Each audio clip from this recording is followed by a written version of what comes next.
आप ये नोटिस करें कि पहले तो नहीं था, पहले मैं ठीक था, मैं पूजा पाठ नहीं करती थी या नहीं करता था तो मैं बहुत सही से था, इतनी सारी परेशानी नहीं थी। जब से पूजा पाठ करने लगा या करने लगी तब से मेरी लाइफ में इतना सब कुछ होने लगा।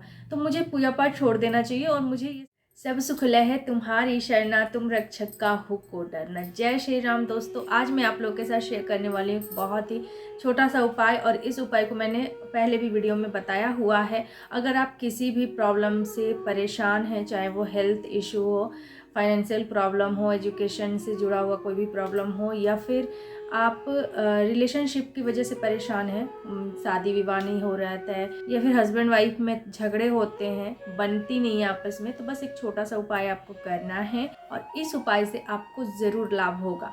बहुत सारे ऐसे लोग हैं जो हनुमान चालीसा पाठ करते हैं या भक्त हैं हनुमान जी के, हनुमान जी का कुछ ना कुछ उपाय भी करते हैं, लेकिन उन्हें रिजल्ट नहीं मिलती है। उन्हें उल्टा जब से वो हनुमान चालीसा पढ़ना शुरू करते हैं या सुंदरकांड पढ़ना शुरू करते हैं या फिर वो हनुमान जी के भक्त बनते हैं, तब से उनके लाइफ में और ज़्यादा परेशानी आ जाती है और जिससे वो परेशान हो जाते हैं और उन्हें लगता है कि मुझे ये नहीं करना चाहिए, क्योंकि जब से मैंने ये पाठ शुरू किया है तब से मेरी लाइफ में और ज़्यादा परेशानी आ गई है, या फिर मुझे लगता है कि मेरी लाइफ और ज़्यादा डिफ़िकल्ट हो गई है। तो उनका मन क्या करता है कि मतलब ये सारी चीज़ें छोड़ दें, मतलब नहीं करना है, कुछ नहीं रखा इन सब चीज़ों में।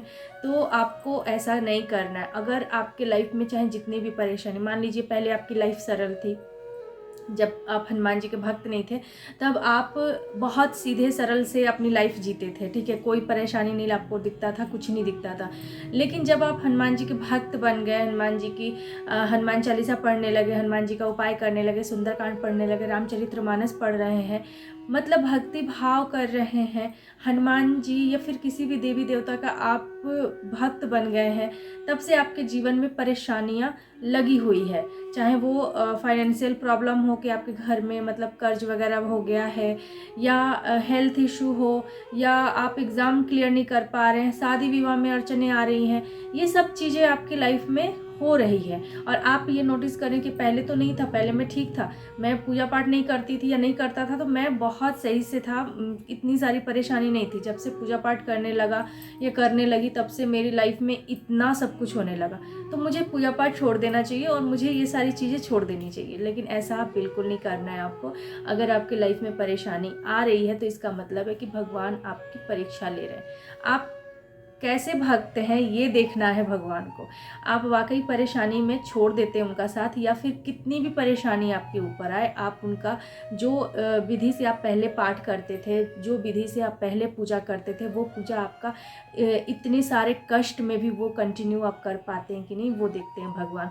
तो बस आपको क्या करना है, कितनी भी परेशानी आ जाए, जैसे कि मैंने स्टार्टिंग किया था तो पहले ऐसा नहीं था कि मेरी लाइफ बहुत ज़्यादा सरल थी, नहीं, तकलीफ़ें तो होती ही रहती है, पहले भी थी और भक्त बनने के बाद भी ऐसा नहीं था कि मेरी अब लाइफ बहुत ज़्यादा इजी है, बहुत ज़्यादा सरल है कि मैं मेरे लाइफ में कोई तकलीफ़ नहीं है, मैं बहुत सुखी हूँ, बहुत खुश हूँ, ऐसा नहीं है। देखिए, दुख सुख तो लगा ही रहता है, लेकिन आप कितना भाव से आप सब कुछ, मतलब आपको दुख भी हो चाहे सुख हो, आप सब उनके ऊपर छोड़ दें। दुख आए तो आप बोलिए कि उनकी मर्जी है, सुख आए तो भी उनकी मर्जी है।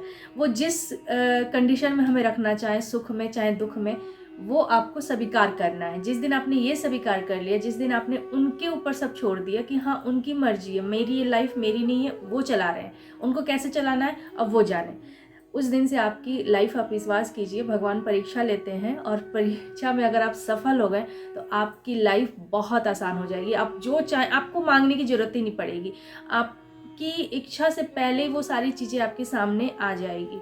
भगवान आपको सब कुछ देंगे, बस आपको अपने कहते हैं ना कि भक्ति वाला जो भाव है वो भाव आपको नहीं छोड़ना है।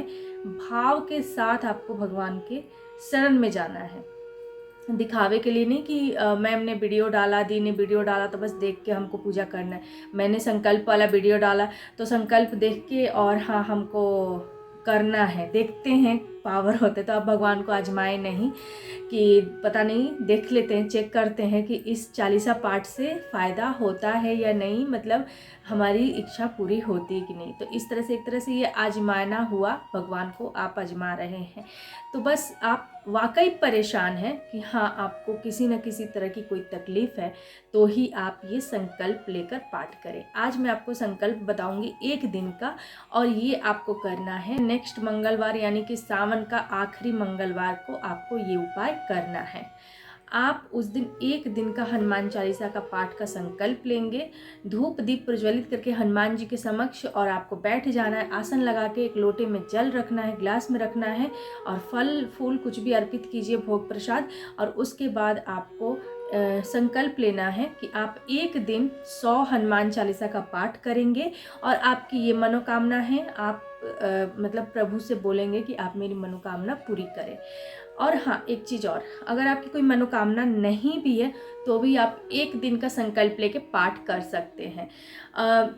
कोई भी इच्छा रख के मन में, या फिर नहीं भी इच्छा है तो भी आप भगवान के सामने 100 हनुमान चालीसा अगर पढ़ देते हैं, क्योंकि हनुमान चालीसा में भी साफ साफ वर्णन है, जो 7 बार पाठ कर कोई, छूटई बंदी महासुख होई।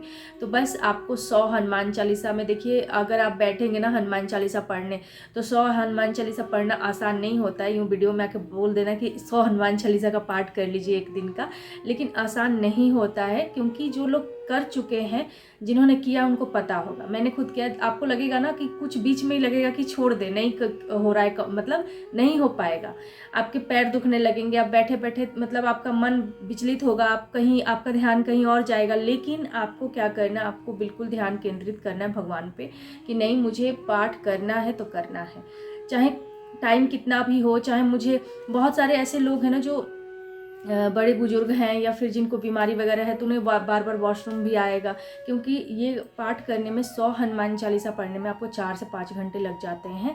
और इस 4-5 घंटे में बहुत सारे ऐसे लोग हैं जो बीमार हैं, जो बुजुर्ग हैं, वो भी पाठ करते हैं, तो उनको कोई ना कोई दिक्कत, या तो लंबे टाइम तक इतना बैठ नहीं पाएंगे पैर फोल्ड करके, तो बहुत सारी दिक्कतें होती हैं। यंग लोगों को भी दिक्कत होती है, पैर सुन्न पड़ जाता है बैठे बैठे, तो मन करता है कि छोड़ दे बीच में, लेकिन आपको छोड़ना नहीं है। यही आपकी परीक्षा है। जब आपने ये पूरा 100 हनुमान चालीसा पढ़ लिया, तो आपको आपकी कोई भी मनोकामना है वो आपकी पूरी होगी होगी। ठीक है। कुछ लोगों के कमेंट थे कि दी, क्या हम पूरे दिन में हाफ हाफ करके, मतलब 3 भाग में डिवाइड करके इसका पाठ कर सकते हैं क्या, ये चालीसा का? तो ऐसा नहीं करना है। जब आप संकल्प लेते हैं, आसन पे बैठते हैं, उस समय उसी आसन पे आपको पूरा एक कंप्लीट करना होता है। देखिए, परेशान हर कोई होता है, लेकिन आपको पूरा कंप्लीट करना होता है। ठीक है। तो ये आपको करना है, ये करना है आपको, जैसे कि मैंने बताया कि आपको सावन में करना है, सावन के आखिरी मंगलवार को। आपकी कोई भी इच्छा जरूर पूरी होगी। और हाँ, उस पानी का जो आपने ग्लास में रखा है, उस पानी को आपको पी लेना है, और जो आपने लोटे में पानी रखा है, उस पानी का पूरे घर में छिड़काव करके उसको लास्ट में आप प्लांट में डाल दीजिए।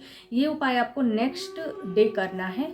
जब आपका, जिस दिन आप पाठ करेंगे मंगलवार को, तो बुधवार को आपको ये पानी पीना है और ये उपाय करना है। ठीक है। पानी का छिड़काव करना है।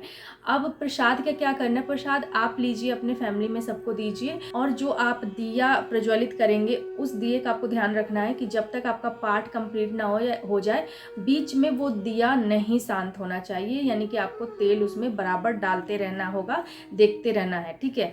तो उसमें आप तिल के तेल या फिर चमेली के तेल का यूज कर सकते हैं। तो इस वीडियो में इतना ही। ये बहुत ही पावरफुल संकल्प है। इस संकल्प को अगर आप ले लेते हैं, कर लेते हैं, थोड़ी सी मुश्किल तो होती है हर किसी को, तो ये सारी चीज़ें आपको करनी पड़ेगी, आपको थोड़ा कष्ट सहना पड़ेगा। अगर कुछ चाहते हैं भगवान के लिए तो इतना कष्ट सह ही सकते हैं। और ये मतलब एक तरह से ना बहुत ही पावरफुल चालीसा पाठ है। 100 हनुमान चालीसा पढ़ लेने से आपकी कोई भी मनोकामना जो कि आप चाहते हैं, आपकी वो मनोकामना पूरी होगी, ये गारंटी है। ठीक है। तो इस तरह से आपको करना है। नियम आपको ध्यान रखना है, जैसे ब्रह्मचर्य का पालन, लहसुन प्याज का त्याग, इन सब चीज़ों का, नॉनवेज का, इन सब चीज़ का ध्यान रखना है। पीरियड में आपको नहीं करना है कि पीरियड चल रहा है और इस दिन कर लेते हैं, तो नहीं। अगर आप पीरियड में हैं और इस मंगलवार को नहीं कर पा रहे हैं तो कोई बात नहीं, नेक्स्ट मंगलवार को कर लीजिए, क्योंकि हनुमान जी का कोई भी उपाय कभी भी किया जा सकता है। अभी तो जैसे कि दिन अच्छे हैं तो आप कर सकते हैं, मतलब सावन का महीना में पूजा पाठ का विशेष महत्व होता है, तो इसलिए बोला जा रहा है। अदरवाइज अगर आपको ये वीडियो बाद में मिलती है और आप उस समय संकल्प लेना चाहते हैं तो आप बिल्कुल ले सकते हैं। किसी भी मंगलवार को, किसी भी शनिवार को आप ये संकल्प ले सकते हैं। ठीक है। जय श्री राम, जय हनुमान, हर हर महादेव।